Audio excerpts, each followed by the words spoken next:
Universitas Pelita Bangsa, membangun pendidikan yang bermutu. Universitas Pelita Bangsa, memberikan pelayanan yang terbaik, megah dan terpercaya, untuk membentuk karakter juara. Terus maju dan terus berprestasi. Universitas Pelita Bangsa, tetap semangat dan terus berjuang, bersatu membangun Indonesia.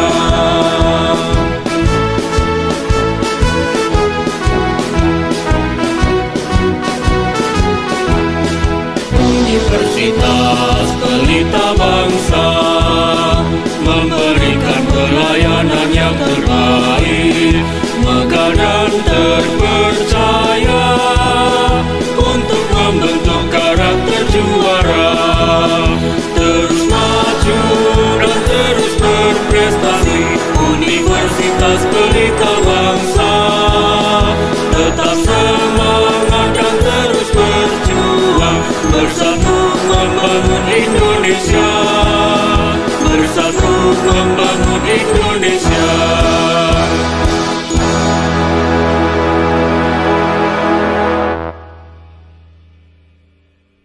Assalamualaikum warahmatullahi wabarakatuh.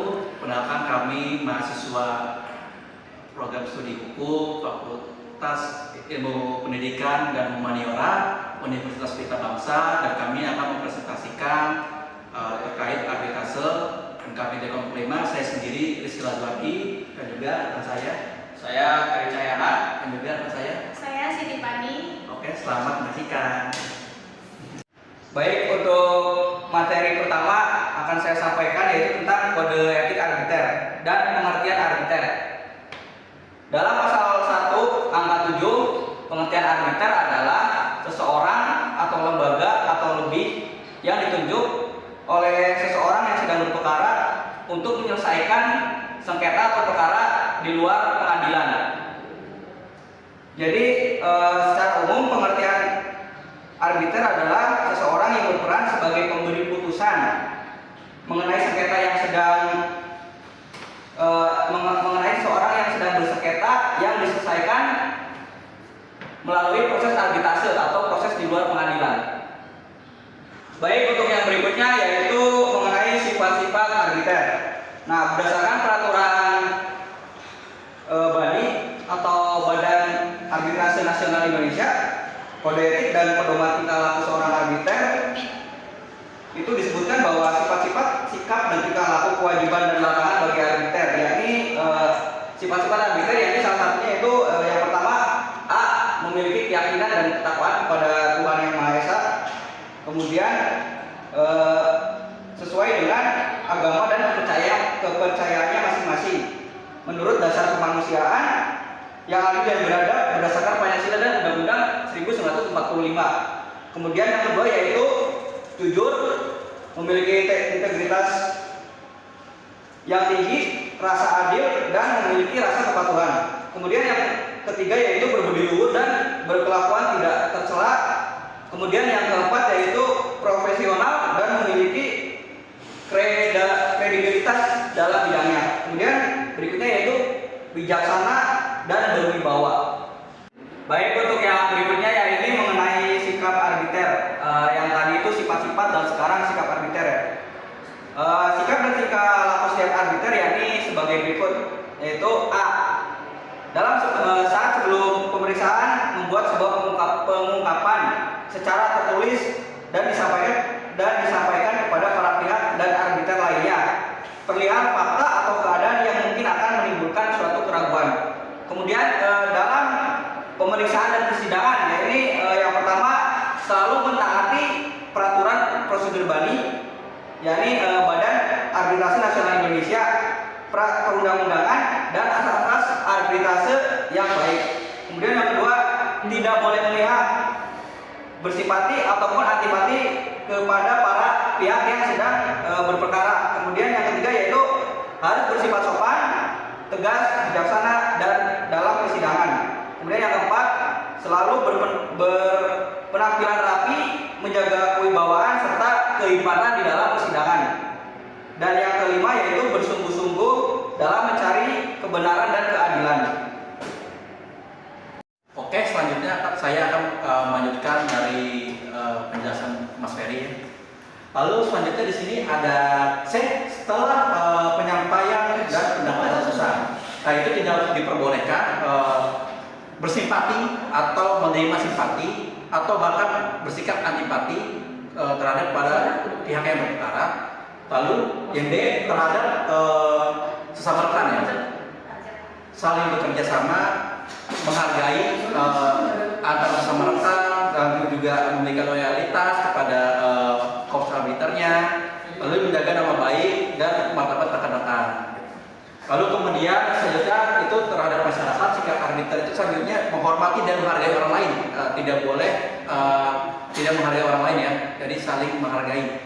Lalu menjunjung tinggi profesi arbiter sebagai sebuah profesi yang terhormat ya, jangan mencemarkan nama baik profesi arbiter itu sendiri. Lalu selanjutnya kita ke kewajiban arbiter.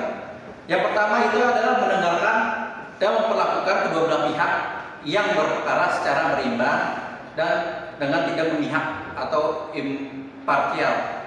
Lalu selanjutnya sopan dalam bertutur dan bertindak. Lalu memutus perkara berdasarkan atas hukum dan rasa keadilan. Lalu juga kemudian menjaga martabat, kedudukan dan kehormatan arbiter. Lalu kemudian juga memberikan waktu dan perhatian yang penuh kepada para pihak dengan memperhatikan keadaan dari perkara yang sedang berlangsung sampai putusan tersebut selesai dilaksanakan oleh para pihak yang bersengketa secara final.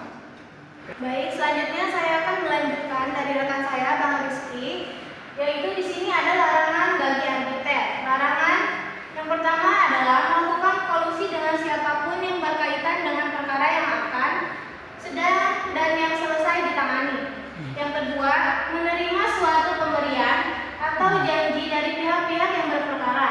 Yang ketiga, membicarakan suatu perkara yang ditanganinya di luar acara persidangan. Yang keempat, mengeluarkan pendapat atas suatu kasus yang ditanganinya baik dalam persidangan maupun di luar persidangan mendahului putusan. Yang kelima, melecehkan sesama arbiter, penasehat hukum, serta para pihak yang berperkara ataupun pihak lain. Yang keenam, memberikan komentar terbuka atas putusan arbiter lain kecuali dilakukan dalam rangka pengkajian ilmiah. Yang ketujuh, berhubungan baik secara langsung maupun tidak langsung dengan para pihak yang berperkara sedang ditanganinya kecuali atas sepengetahuan para pihak dan majelis arbiter terkait serta harus sesuai dengan peraturan yang berlaku.